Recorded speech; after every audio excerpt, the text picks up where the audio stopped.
to the feat at least once in the shuttle program when they pulled the final Hubble mission forward by a day about a week before liftoff. Um, so not impossible, but very, very rare to see that. And everything like that. So at this point, we are 27 minutes away from or 26 minutes away from our planned liftoff of the Falcon 9 here from Launch Complex 39A. The launch time is targeted for 15:30 local time here at the Kennedy Space Center, which is 19:30 Universal Coordinated Time. 422 Starlink satellites by the time this mission is done will have been placed in orbit, 60 on 7 operational flights, and the 2 Tintin Starlinks that were launched back in 2018, which really helped to um, prove out the systems and test the ground equipment and the communication abilities of the Tintins as well. And of course, Elon sent that famous "It worked." Wow, it worked. Tweet through the Tintin satellites, and then the Starlink constellation as well, also being tested to prove its military use and ability as well, which actually brings us to part of the reason why we are launching today, is that Starlink has an interesting relationship with national security and the military, in that the military is quite interested in partially using it, as they are with a lot of satellite and space-based technology. And because Starlink is sort of at a critical fledgling point where they need to continue to build it out, to continue to test it, with everything, Starlink kind of got a pass where you saw other military satellites that maybe you wouldn't have actually thought, like, wow, that'll never be grounded. That'll keep going, right, like the GPS satellite that got delayed. But as it turns out, the difference here is that we're building the Starlink constellation. So its capabilities keep improving with each batch of satellites you launch.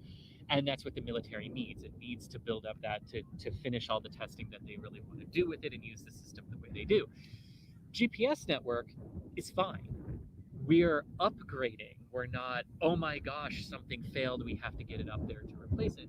The GPS network is actually really stable, and we didn't need the third GPS 3 satellite to be launched during this pandemic, so they didn't. But Starlink is allowed to continue to launch because it is technically for national security.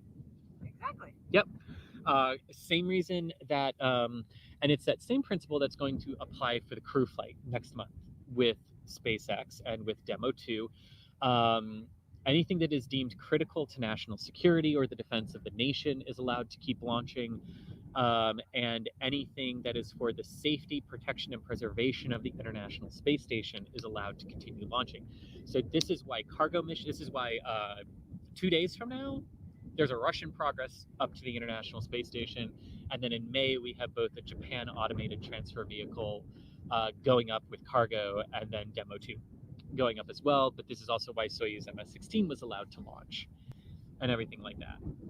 That is correct. So basically, we're looking at assuring America's access to space, and in this case, it would be the International Space Station with that upcoming launch and all of the supplies to ensure the safety of our astronauts, and keep those science missions going as well. Because not only do we have our astronauts up there, but those science missions do impact us here on Earth, and making sure that the money invested in those experiments does make it back down when we are capable of bringing supplies and science back down to Earth. So we do have that going on. I do believe we also recently had or are having some test runs using the Starlink satellites here in Florida from one of our Air Force bases.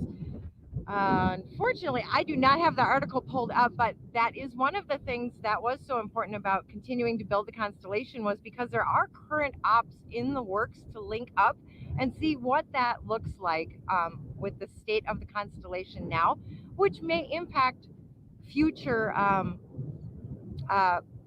maybe some future capabilities of the satellites as they continue to launch the constellation. Indeed, indeed. All right, let's see what other questions we've got here. So James Brown wants to know where did the fire and recovery vessel? Oh, did you answer this already? How did the fairing catcher vessels get their names? the name of the book. They're actually a comic book. Okay.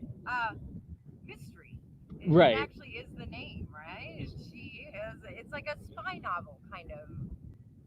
There you go. They're spy novels. Yeah, it's like I don't actually know the story behind how they got their names. I thought they were just I'm gonna cool. have to find you. No, it's actually like one It's of a those mystery. film noir type crime fighter chick comic books.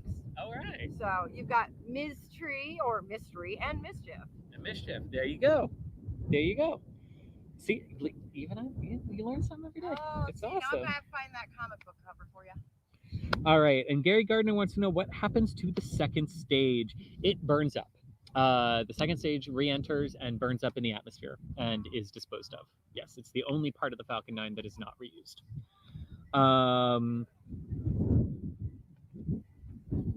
And okay, so Time Walker also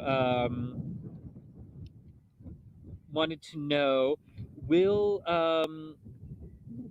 they capture the booster or the fairings of this particular mission? Yes. The autonomous spaceport drone ship, of course, I Still Love You, is about 630 kilometers downrange off South Carolina. There's our big T-minus 20-minute vent of gaseous oxygen, indicating a nice visual indication that all is on track for our liftoff in 20 minutes from now.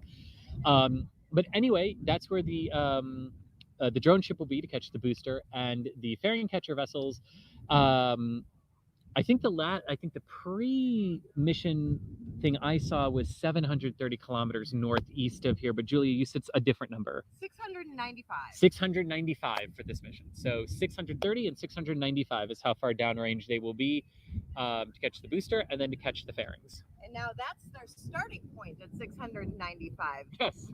That's just where they are right now. They're going to have to wait for those fairings to release, and then it's go time for them. So one thing you may see on tracking on marine traffic is actually their destination will change, and it'll say it's catch time.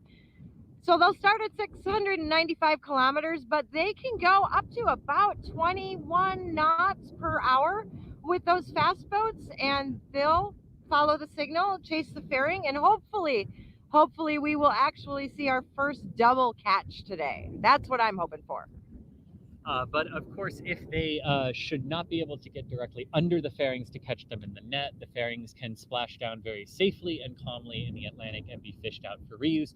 One half of today's fairing was caught by Mystery, and the other half splashed down into the Atlantic. Both halves are being reused today. So there you go.